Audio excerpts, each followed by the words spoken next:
नमस्कार, मैं हूं आशीष त्रिपाठी आपके साथ और शुरुआत इस वक्त की बड़ी खबर से। रायपुर से इस वक्त की बड़ी खबर आपको बता दें, बीजेपी कोर ग्रुप की बैठक जारी। कुशाभाऊ ठाकरे परिसर में बैठक हो रही है। दरअसल प्रदेश प्रभारी ओम माथुर की अध्यक्षता में यह बैठक बुलाई गई है और इस बैठक में विधानसभा चुनावों को लेकर रणनीति बनाई जा रही है। भारतीय जनता पार्टी के प्रदेश अध्यक्ष अरुण साव, नेता प्रतिपक्ष नारायण सिंह चंदेल, रमन सिंह भी इस बैठक में शामिल हैं। पूर्व मुख्यमंत्री हैं प्रदेश के और बैठक में पार्टी के बड़े पदाधिकारी मौजूद हैं। सरकार को घेरा कैसे जाए, इसके लिए रणनीति यहां पर बनाई जाएगी। गांव गांव चलो, घर घर चलो अभियान की समीक्षा की जाएगी। कुशाभाऊ ठाकरे परिसर में यह बैठक जारी है। प्रदेश प्रभारी ओम माथुर की अध्यक्षता में। आपको बता दें कि ये बैठक कई मायनों में महत्वपूर्ण है भारतीय जनता पार्टी के लिहाज से। आगामी चुनावों को देखते हुए क्या रणनीति होगी, कैसे काम करना है और सरकार को कैसे घेरना है, इन सभी विषयों पर यहां चर्चा होगी। भारतीय जनता पार्टी के प्रदेश अध्यक्ष अरुण साव, नेता प्रतिपक्ष नारायण चंदेल, पूर्व मुख्यमंत्री रमन सिंह इस बैठक में शामिल हैं और पार्टी में कई अन्य बड़े पदाधिकारियों को बुलाया गया है। सरकार को घेरने के लिए क्या रणनीति काम करेगी, यहां चर्चा हो सकती है। गांव गांव चलो, घर घर चलो अभियान की समीक्षा यहां पर की जाएगी।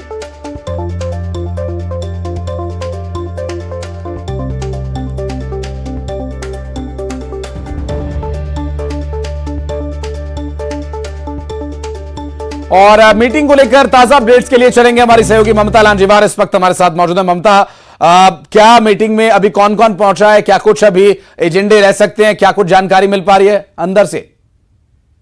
लाइव बिल्कुल, देखिए अभी बैठक जो है वो खत्म हो गई है और इसके बाद में अभी जो तमाम जो पदाधिकारी हैं वो बाहर निकलेंगे। ओम माथुर जो है वो बैठक ले रहे थे, डॉक्टर रमन सिंह इसमें मौजूद थे, नारायण चंदेल मौजूद थे और अरुण साव जो है वो यहाँ पर मौजूद थे। 2023 में किस तरह की रणनीति होगी, विधानसभा चुनाव को लेकर किस तरह की रणनीति होगी, इस पर खासतौर पर मंथन किया गया। सरकार के जो कई योजनाएं हैं, कौन सी ऐसी योजनाएं हैं जिसके खिलाफ जो है वो सड़क पर उतरा जा सकता है। आज एक बात और हुई कि आरएसएस की भी बैठक जो है वो हुई और उसमें बीजेपी के लीडर शामिल हुए थे।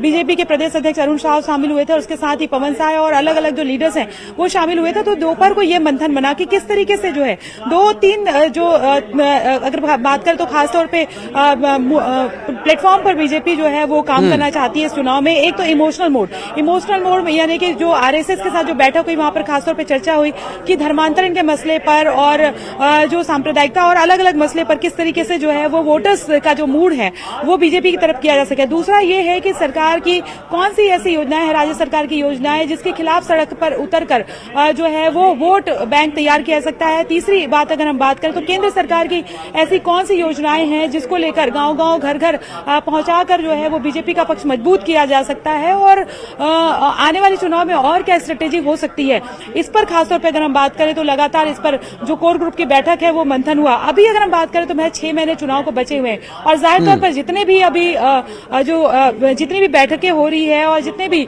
अगर हम बात करें तो जितने भी लीडर्स आ रहे हैं, चाहे हम बात करें कि केंद्रीय नेतृत्व से जो लीडर्स आ रहे हैं, तो सभी की बैठकों का जो है वो ये एक है कि मिशन 2023 को लेकर किस तरह से तैयारी की जाए, 2023 के विधानसभा चुनाव, 2024 के लोकसभा चुनाव को लेकर।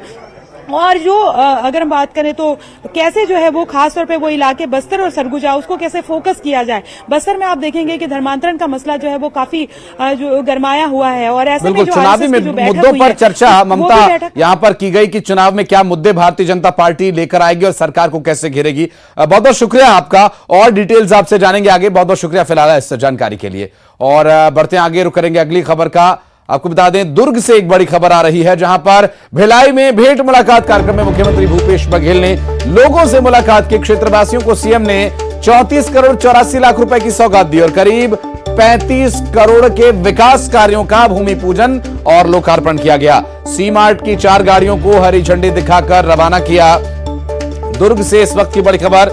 आपको बता दें, भेंट मुलाकात कार्यक्रम में मुख्यमंत्री भूपेश बघेल पहुंचे थे और यहां सी मार्ट की 4 गाड़ियों को उन्होंने झंडी दिखाकर रवाना किया और साथ ही क्षेत्रवासियों को मुख्यमंत्री भूपेश बघेल ने 34 करोड़ 84 लाख रुपए की सौगात दी और करीब 35 करोड़ के विकास कार्यों का भूमि पूजन और लोकार्पण किया। सी मार्ट की 4 गाड़ियों को उन्होंने हरी झंडी दिखाई और स्थानीय लोगों के लिए बड़ी सौगात मुख्यमंत्री भूपेश बघेल ने दी। करीब करीब 34 करोड़ 84 लाख रुपए की विकास कार्यों की सौगात दी गई और 35 करोड़ के विकास कार्यों का भूमि पूजन किया गया, जो कि आगामी समय में प्रदेश के स्थानीय लोगों के हित में काम करेगा। और साथ ही सी-वार्ड के 4 गाड़ियों को उन्होंने झंडी दिखाकर रवाना किया।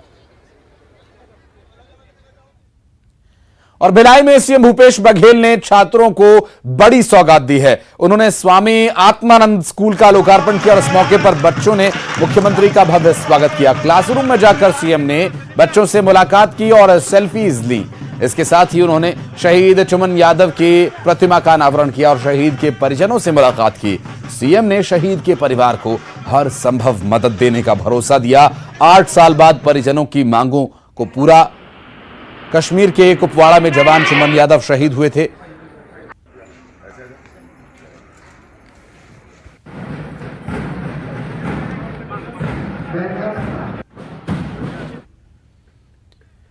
और रायपुर से बड़ी खबर आपको बता दें, मुख्यमंत्री भूपेश बघेल का बयान। जगदलपुर एयरपोर्ट को राज्य सरकार ने शुरू करवाया। बिलासपुर एयरपोर्ट को भी बंद हो गया, उसे फिर से शुरू होना चाहिए। सौभाग्य योजना का काम हमारे कार्यकाल में अधिक हुआ। हमारे कार्यकाल में सड़कों पर अच्छा काम हुआ। उपलब्धि का श्रेय केंद्र सरकार लेना चाहती है, जबकि बीजेपी कहती है यहां कोई काम नहीं हुआ। आरएसएस की सक्रियता पर सीएम बघेल ने कहा कि सबसे ज्यादा सक्रिय ईडी है और ये ईडी के दम पर ही चुनाव लड़ना चाहते हैं। भारतीय जनता पार्टी को घेरते हुए उन्होंने कहा। और ट्रेनों के रद्द होने पर सीएम बघेल ने कहा, एक ट्रेन वंदे भारत चलाकर बाकी ट्रेनें बंद कर रही है केंद्र सरकार। गरीबों के लिए ट्रेनें बीते दिनों की बात हो गई हैं। सीएम भूपेश बघेल ने शराबबंदी पर कहा, रमन सिंह ने 15 सालों में क्या क्या बयान दिए। हम नशाबंदी की तरफ बढ़ना चाहते हैं। जब तक समाज इन्वॉल्व नहीं होता तब तक संभव नहीं। हम शराबबंदी की नहीं, नशाबंदी की बात कर रहे हैं।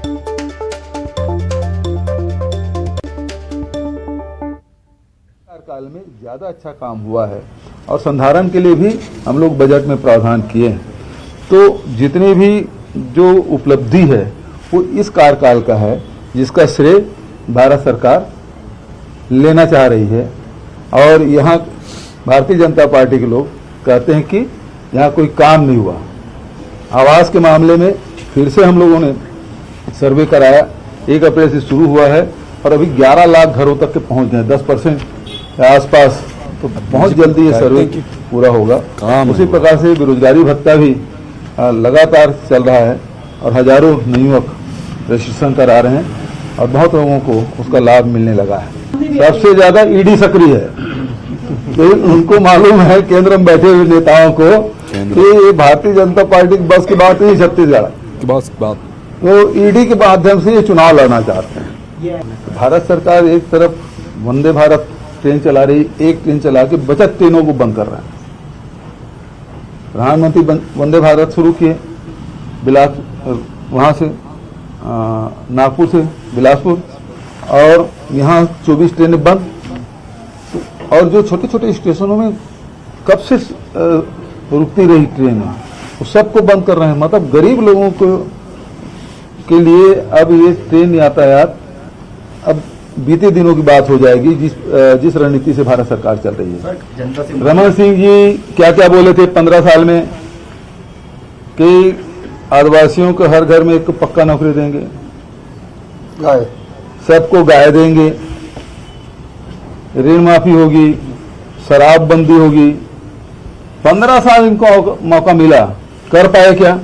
अनुभव के आधार पर कह रहे हैं कि जब लॉकडाउन हुआ तो सारी चीज आप देखेंगे, शराब हरियाणा से आया, नकली जहरीली शराब पी के लोगों की मृत्यु हुई। ये है कि हमको नशा मुक्ति की तरफ बढ़ना चाहिए, क्योंकि नशा केवल शराब भर नहीं है। नशा में चाहे वो गुड़ाखू हो, गुटखा हो, तम्बाकू हो, गांजा हो और दूसरे सूखा नशा है, इन सब से मुक्त होने के लिए हम लोगों को अभियान चलाना चाहिए। और बिना समाज के सहयोग के बिना संभव ही नहीं। और जशपुर के पहाड़ी कोरवा दंपत्ति के अपने बच्चों के साथ सामूहिक आत्महत्या के मामले पर आज बीजेपी ने सरकार पर निशाना साधा। बीजेपी ने जांच दल घटनास्थल का दौरा किया। बीजेपी के जांच दल ने ग्रामीणों से बातचीत की और इस पूरे मामले पर नेता प्रतिपक्ष नारायण चंदेल ने कहा कि उस दंपत्ति को न तो प्रधानमंत्री आवास योजना का लाभ मिला और न ही उनके घर पर एक बोरी चावल ही मिला। उस गांव के लोगों को 10 किलोमीटर दूर गांव से राशन लेने के लिए जाना पड़ता है और उस क्षेत्र में सड़क, बिजली, पानी की व्यवस्था का भी अभाव है। और उनके साथ उन्होंने कहा कि पिछले 4.5 साल में राज्य में कुपोषण से बच्चों की मौत हुई है, लेकिन उसके लिए भी कांग्रेस सरकार ने कुछ नहीं किया। एक तरफ हमारे पहाड़ी कोरबा जो राष्ट्रपति के दत्तक पुत्र हैं, हमारे आदिवासी भाई हैं,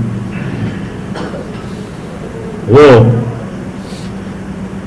खाद्यान्न के अभाव में भूख से मौत हो रही है। दूसरी तरफ सरकार के किसी व्यक्ति को वहां जाने की फुर्सत नहीं, कोई राहत देने की फुर्सत नहीं। हमारा आरोप है और हमारी मांग है, इसलिए हमारी मांग है कि पर्याप्त राहत उस पहाड़ी कोरबा दंपत्ति के परिवारजनों को मिलना चाहिए ताकि वो अपना काम भी ठीक से कर सकें, वो परिवार खड़ा हो सके, कोई रोजगार मिल सके उन परिवार के लोगों को, और भविष्य में इस प्रकार के घटनाओं की पुनरावृत्ति न हो, इसके लिए सरकार को कोई ना कोई ठोस कदम उठाने की आवश्यकता है। और जगदलपुर में 13 अप्रैल को कांग्रेस महासचिव प्रियंका गांधी के दौरे को लेकर तैयारी शुरू हो गई है। शहर के लालबाग मैदान में नारी सम्मेलन में शामिल होने के लिए प्रियंका गांधी बस्तर आएंगी और आम सभा को संबोधित करेंगी। कार्यक्रम की तैयारियों का जायजा बस्तर के प्रभारी मंत्री कवासी लखमा ने लिया। उन्होंने अधिकारियों को कई दिशा निर्देश भी दिए और न्यूज 18 से बातचीत करते हुए उन्होंने कहा कि इंदिरा गांधी की छवि प्रियंका में है, इसलिए उनको देखने लाखों की संख्या में लोग जुटेंगे। 13 अप्रैल को कांग्रेस की राष्ट्रीय महासचिव प्रियंका गांधी का बस्तर दौरा है। लालबाग परेड ग्राउंड में सभा को संबोधित करेंगे। उसका जायजा लेने खुद आबकारी मंत्री कवासी लखमा बस्तर के प्रभारी मंत्री पहुंचे हैं। आइए जानते हैं कि क्या तैयारी का जायजा ले और कितनी कार्यक्रम को सफल बनेगा। दादी, आप पहुंचे हैं, क्या देखा, क्या पाया, क्या तैयारी की जा रही है अभी? उसको प्यार से इंदिरा गांधी जैसे अम्मा नाम से पुकार करते हैं, तो इसलिए बस्तर के लोग नेहरू गांधी परिवार को बहुत प्यार करते हैं। इसलिए प्रियंका गांधी या लोग बहुत जब बस कोई छत्तीसगढ़ का आदमी दिल्ली गया, उनको निवेदन किए कि अभी बस्तर आओ। अभी रायपुर आए थे, सब लोग निवेदन किए बस्तर आओ। इसलिए बस्तर मुख्यमंत्री कार्यक्रम में शामिल होने, हमारा सरकार का नीति यहाँ प्रदर्शित होगा, उसको देखने मुख्यमंत्री कार्यक्रम में सहयोग के रूप में रहेगी।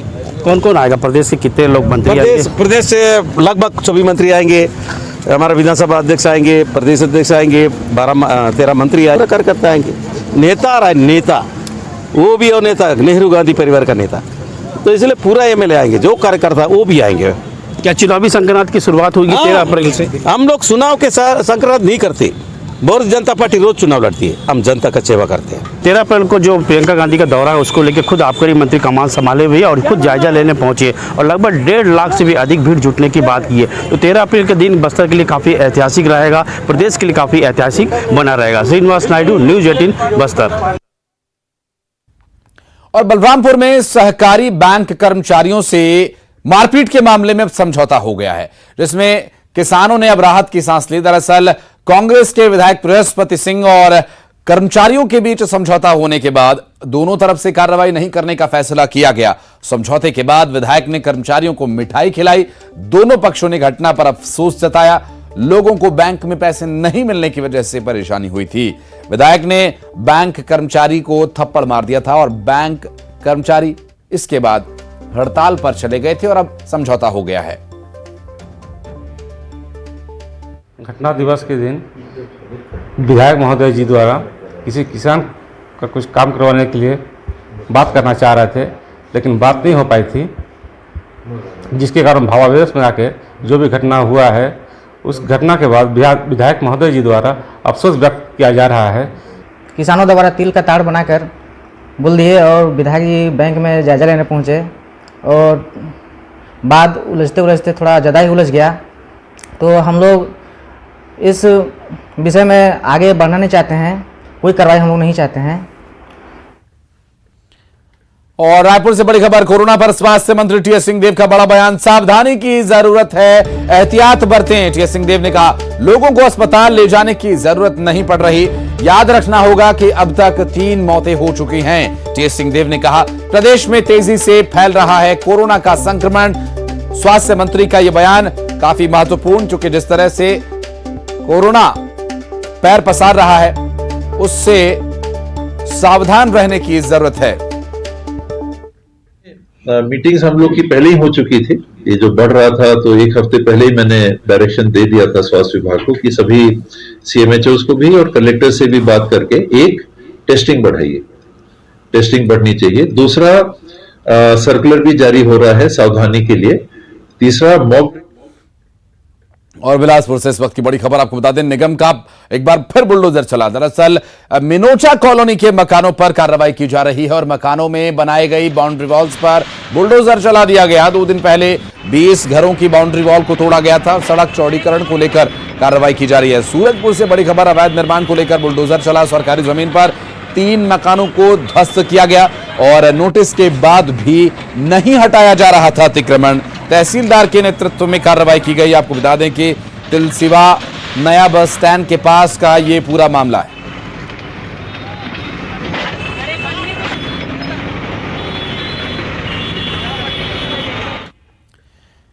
और 2 नक्सलियों ने सरेंडर कर दिया। दरअसल 2 इनामी नक्सलियों ने सरेंडर किया। 8-8 लाख के इनामी नक्सलियों के आत्मसमर्पण का मामला, जहां पिछले कई सालों से नक्सली संगठन में ये सक्रिय थे।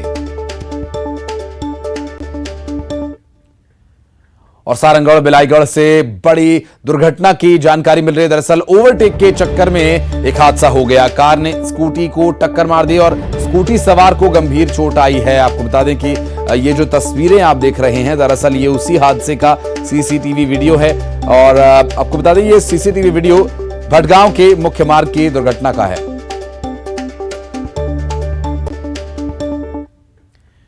और अब खबरें 25 सेकंड्स में। दुर्ग के भिलाई में सीएम भूपेश बघेल ने क्षेत्रवासियों को दी